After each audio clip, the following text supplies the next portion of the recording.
এক ছিল এক পরিশ্রমী চাষি। তার ৫ জন ছেলে ছিল। আরাফাত, আরিফ, রিয়াদ, রাসেল এবং রাহুল।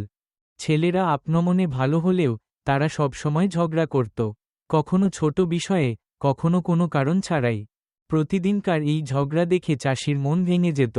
তিনি বহুবার ছেলেদের বুঝিয়েছেন, বকাঝকা করেছেন, তবুও কোনো পরিবর্তন হয়নি। একদিন চাষি একটা বুদ্ধি বের করলেন। তিনি ছেলেদের ডাকলেন এবং বললেন, তোরা ৫ ভাই, সবাই একটি করে কঞ্চি আনিস, আর ৫টি কঞ্চি মিলিয়ে একটা আটি বেঁধে আমার কাছে আনিস। বাবার কথা মতো আরাফাত, আরিফ, রিয়াদ, রাসেল ও রাহুল প্রত্যেকে একটি করে কঞ্চি নিয়ে এসে একত্র করে একটি শক্ত বাঁধা আটি বানিয়ে বাবার হাতে দিল। চাষি বললেন, এবার তোরা সবাই মিলে এই আটিটা ভাঙার চেষ্টা কর। ৫ ভাই মিলে চেষ্টা করল, কিন্তু কেউই শক্ত করে বাঁধা সেই কঞ্চির আটি ভাঙতে পারল না। কিছুক্ষণ পর চাষি আবার বললেন, এবার আটি খুলে ফেল, প্রত্যেকে একটি করে কঞ্চি নে আর ভাঙ। ৫ ভাই একটি করে কঞ্চি হাতে নিল। এইবার সবাই পটপট করে সহজেই কঞ্চিগুলো ভেঙে ফেলল।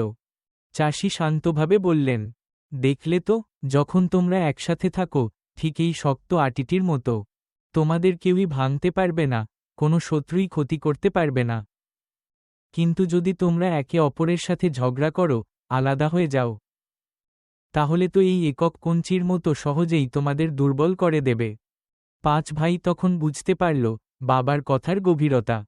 সেদিন থেকে তারা প্রতিজ্ঞা করল, মিলেমিশে একসাথে থাকবে, একে অপরকে সাহায্য করবে এবং বাবার নাম উজ্জ্বল করবে।